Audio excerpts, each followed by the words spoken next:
Mau hidup sukses? Hello, there is smart people. Welcome to my YouTube channel and we meet again with I Nadar Saputra. Kita semua tahu bahwa semua orang ingin jadi orang sukses. Tidak ada orang yang dari lahir lalu dia diceritakan Anda hidupnya akan susah, Anda cita-citanya akan menjadi orang sukses. No one want that. Everybody want to be a success person.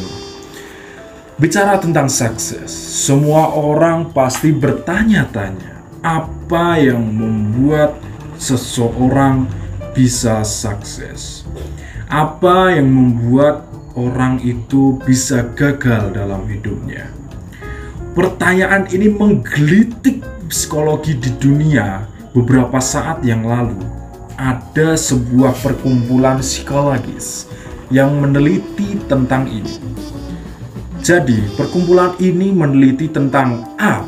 Orang-orang yang sukses dalam hidupnya, kerjaannya bagus, dan sebagainya. B. Orang-orang yang gagal dalam hidupnya, yang akhirnya pelariannya ke narkoba, minum-minuman keras, dan sebagainya. Mereka berpikir, apa sebenarnya yang membedakan antara orang sukses dan orang yang gagal? Sebelum saya cerita, saya tanya kepada Anda, apa yang membuat Anda bisa sukses dan apa yang membuat seseorang itu bisa gagal dalam hidupnya? Faktor apa? Kalau Anda mengatakan bahwa pendidikan, faktor keluarga, faktor ekonomi, pendidikannya jelek, susah sukses.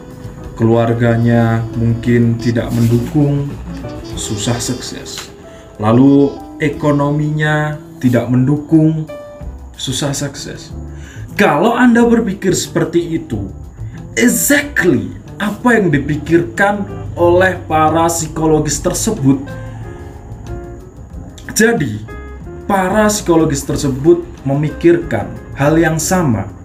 Jadi menurut mereka, seseorang yang gagal dalam hidup atau sukses dalam hidupnya itu karena faktor tadi. Seperti itu. Mereka itu menurut mereka sebelum mereka melakukan penelitian. Then, penelitian dilakukan. Mereka mengumpulkan sekitar 30.000 orang.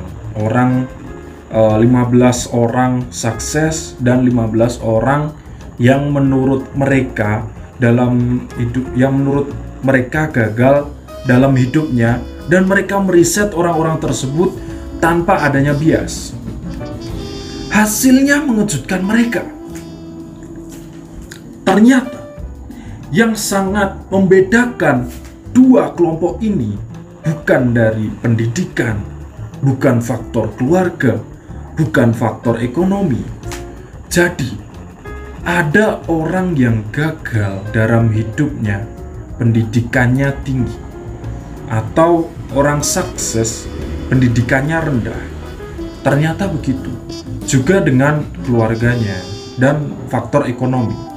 Lalu, apa faktor yang benar-benar penting dalam kesuksesan mereka atau kegagalan mereka? Hasil risetnya adalah lingkungannya. Yes, lingkungannya. Ternyata lingkungan sangat amat mempengaruhi kehidupan orang ke depannya. That is make sense, you know. Kalau Anda misalnya berkumpul dengan orang yang suka minum minuman keras, lama-kelamaan Anda akan ikut juga minum minuman keras. Kalau Anda misalnya bergaul dengan orang yang hidupnya sehat atau suka olahraga, maka lama-lama Anda juga akan merubah gaya hidup Anda menjadi sehat dan olahraga seperti teman-teman kalian di lingkungan kalian. Kalau kalian kumpulnya dengan orang-orang yang tidak sukses dalam hidupnya, stres, gagal, dan sebagainya, Anda akan langsung berpikir bahwa hal tersebut wajar. Kalau Anda berkumpulnya dengan orang-orang yang berhasil dalam hidupnya, they will change your life. Yes, I know. The question is adalah gimana caranya mengubah lingkungan. Gimana caranya saya mencari teman yang kaya, teman yang sukses, yang berhasil dalam hidupnya. Of course, you can. Jadi, kalau lingkungan Anda saat ini menurut Anda itu negatif, your job is keluar dari lingkungan tersebut. Karena hidup itu seperti warna. Kalau Anda masuk di lingkungan baru, maka Anda akan diwarnai oleh lingkungan itu. Kecuali Anda bisa merubah warna dari lingkungan tersebut. So, this is the answer. Mulai sekarang, perhatikan benar-benar apa lingkungan Anda. Dan perhatikan siapa orang-orang di sekitar Anda. That's for me. Thank you for attention. Assalamualaikum warahmatullahi wabarakatuh.